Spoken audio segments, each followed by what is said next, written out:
ஒடிசா மாநில முதல்வராக தொடர்ந்து 4வது முறையாக நவீன் பட்நாயக் பதவியேற்றுக் கொண்டார். சிக்கிம் மாநிலத்தில் 5வது முறையாக சாம்லிங் தலைமையிலான சிக்கிம் ஜனநாயக முன்னணி ஆட்சியை கைப்பற்றியுள்ளது. லோக்சபா தேர்தலுடன் ஒடிசா மாநில சட்டசபை தேர்தலும் சேர்த்து நடத்தப்பட்டது. நவீன் பட்நாயக் தலைமையிலான ஆளும் பிஜு ஜனதா தளம் கட்சி மொத்தமுள்ள 147 தொகுதிகளில் 116 இடங்களை பிடித்து அறுதி பெரும்பான்மையுடன் ஆட்சியை தக்க வைத்தது. காங்கிரஸ் கட்சி 16 தொகுதிகளிலும் பாரதிய ஜனதா கட்சி 10 தொகுதிகளிலும் வெற்றி பெற்றன.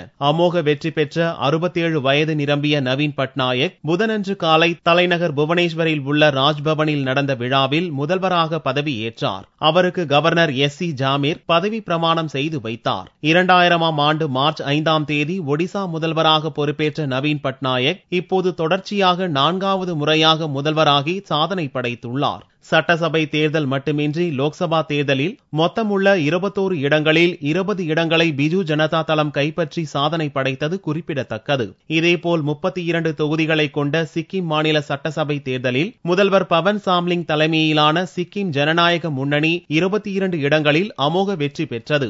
புதனன்று தலைநகர் கேங்டாக்கில் உள்ள ராஜ்பவனில் பவன் சாம்லிங் முதல்வராக பதவியேற்றார். அவருடன் 11 அமைச்சர்களும் பதவியேற்றனர். 1994ஆம் ஆண்டு டிசம்பர் 12ஆம் தேதி முதல்வரான சாம்லிங் தொடர்ச்சியாக 5வது முறையாக முதல்வராகி சாதனை படைத்துள்ளார்.